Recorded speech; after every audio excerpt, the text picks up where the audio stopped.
Hi, I'm Zoe. Welcome back to my booktube channel.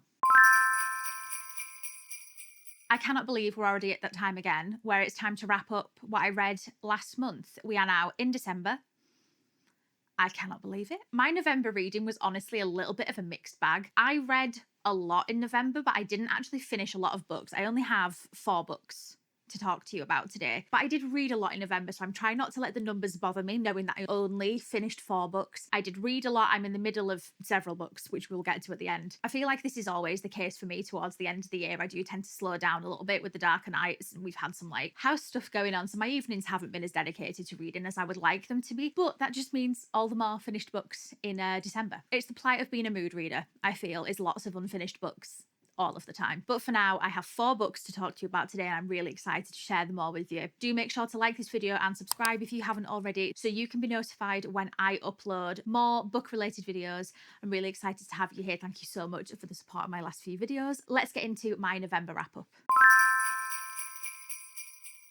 I also hope you all appreciate the Christmas tree now that it's December as well. I'm also repping my Muppets Christmas Carol jumper, which is one of my prized festive possessions. I will show you. I love it so much. Less of Christmas, back to the books.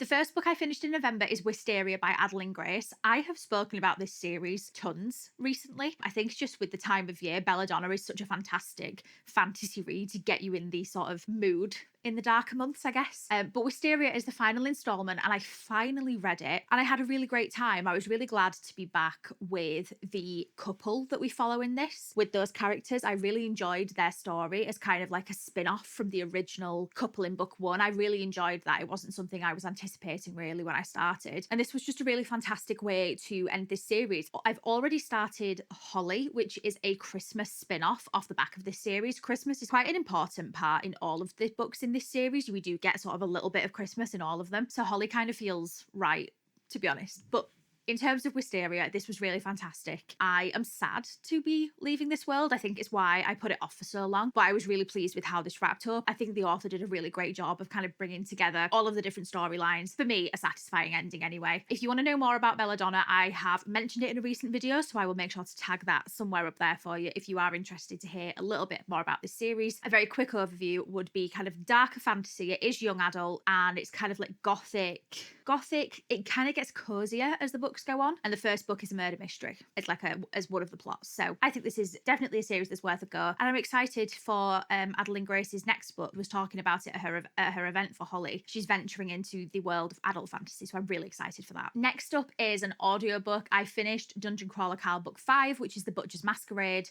I have now settled on my feelings on this. I was saying in a recent video, I really don't know how I'm feeling about it. I think just because of how long it's taken me to finish this book. I've been listening to it for over a month, but overall, I did really enjoy this one. In terms of the sort of politics of this world, if you let me rewind, if you know nothing about Dungeon Crawler Carl and this series, if you have ever seen that one episode of Rick and Morty where the giant floating heads come in and basically take Earth captive, and they're like, show me what you got, you are now contestants in an intergalactic singing competition, but if you lose, we destroy your planet. It's kind of that, but instead of a singing competition, it's dungeons, and there's different levels, and this alien invasion basically came to Earth, wiped out all the buildings with people in them, and anyone who was left on the surface was given the option: you can either try your best to survive on the surface, or you can join the dungeons and join Dungeon Crawl. That's what our main character Carl does with his ex-girlfriend's cat, Donut.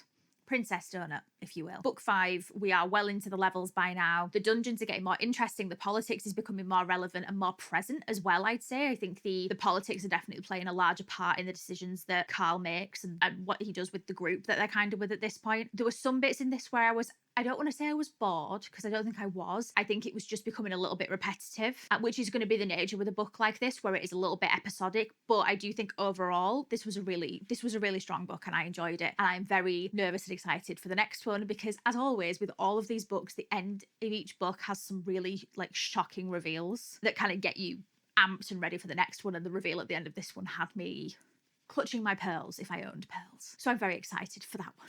Next up is a really short one that I also talked about recently in my 10 short books to read before the end of the year to help you hit your reading goal. So I have already talked about this, and again, I'll link that above for you. This is The Word for World is Forest by Ursula K. Le Guin. I have continued to think about this book even since filming that last video. This is a really short classic sci-fi book that essentially explores what happens when humanity colonizes a very peaceful nation of aliens and exposes them to violence and servitude and forces them to act as slaves essentially to the humans that have decided they want to live on this planet. The humans that have gone onto this planet have absolutely no regard for the environment, for the natives. They have absolutely no care for what they're doing to this planet. The end goal is humans should be able to live there. We need to get all of the kind of resources we can from it, and there's obviously consequences to that. And it was also interesting seeing the experience of the natives and what happened to them being exposed to such levels of violence and cruelty that doesn't exist within their society, and the things that they can be led to because of the desperation of their situation. And I just really enjoyed this. For such a short book, I feel like it tackled so much, and I'm really excited to read more from this author. I do have another one. I have a few of their books actually. I didn't realize I have The Dispossessed, which I'm really excited for. That one sounds really good. I also have some from my Broken Binding sub. I've got all my books edges out, and that's so unhelpful when I'm trying to remember what a book's called. But in terms of this one, I thoroughly enjoyed it. I read it in one sitting as well, which was just fantastic. It will be a book that I'll probably think about quite a lot, because I do think that where this book came from for the author was really interesting, because this came out of her experiences as somebody living in the States, kind of watching everything unfold with the Vietnam War. A really solid sci-fi book. And as I was saying in my other video, it's super short, and there's no reason to not try squeeze this in before the end of the year. It's challenging, it's thought-provoking, but I think it's in some ways kind of necessary reading. Another one I really enjoyed. And the last book I finished reading this month is a little bit divisive to say that I've read it. This is Giant by Molly Ray. This was sent to me by the publisher, so thank you so much to them for this gorgeous finished paperback copy. This is a graphic novel. I read a ton of graphic novels. I enjoy them a lot. I absolutely adore stories told through illustrations, through art. I'm a really big fan of all of that. What makes this one different to other graphic novels that I've read is there's absolutely no text in this, which is why I say it's kind of divisive to say that I've read it. This is a really beautiful graphic novel that stemmed from the author's experience watching her younger brother and had to have a lot of treatment in hospitals and things. This tells the story of a teenage boy who wakes to find himself a giant. And I think the metaphor of that, and the idea that this teenage boy is very unwell and he's suddenly taking up physically so much more space. He stands out. He is sort of cumbersome. He's unable to access certain things because he's a giant, because he's so much bigger than the rest of his family, and loses that connection with his family. And I just think that's such a beautiful exploration of something that's incredibly difficult. And the illustrations are beautiful, and they were all drawn with biro as well, which I just think is spectacular. But let me just show you, I'll show you a couple of the illustrations. This is from before the book starts. I just think this really gives a sense of what you're in for here. It's super cozy, and just I love the design choice for the characters. I just think it's really fun. Oh, it just makes me so sad. It really was as well very emotional. Like, even though it is, wordless, it was still incredibly emotional for me. Like, I did find it, like, at points I kind of had to stop and be like, oh my gosh, like, imagine how he would be feeling in that moment. And I think this is where I say, like, to some people, because there's no words, this doesn't count as a book that I've read. The time that I had to take, and anybody who reads graphic novels or manga or anything like that, the context clues that you get from the imagery in these books in some ways takes more time, and in some ways it's interesting in a different way, I guess, because everyone can kind of interpret things differently. And I think I had such a lovely time giving these characters voices, trying to figure out who everyone was in the scene and what they were thinking about, that actually it was probably more in depth than than some of the books I've read recently. So yeah, I'm really grateful I got a copy of this. So again, thank you so much to the publisher. I had such a fantastic time with this, and I would definitely recommend it. Obviously, check your trigger warnings. This just covers sort of the idea of a young person being quite poorly. This was absolutely gorgeous. I'm really looking forward to reading more from this author and illustrator, if they do publish any more. But yeah, just beautiful. I'm really pleased with this one. Right, let's see what I'm still reading, because it is obscene at this point. So according to Goodreads, I am still reading 1, 2, 3, 4, 5, 6. Okay. A couple of these books are on pause. So I have a huge graphic novel on pause. I have the Crown of Stars series on pause because I think I'm going to restart book 4, which I really don't want to do, but I think is probably necessary at this point. Antarctica by Claire Keegan, I've not picked up for over a month now. I will finish it before the end of the year. My main read at the moment is Empire of the Dawn. I have it here. Hold on. I am 222 pages in, which is a good chunk of the way through. Already traumatized, already sad, already cried. It's phenomenal. It's fantastic. It's just what I hoped it would be. We're kind of straight back into the world. We're back with the characters. We're back with all the trauma. You can see the direction of travel for the plot because our characters are kind of split at this point. Yeah, I can see where they're going to kind of converge, and I'm excited for that. I also went to Jay Kristoff's event for this book a couple of weeks ago now in Manchester. He's the nicest man. It was so lovely.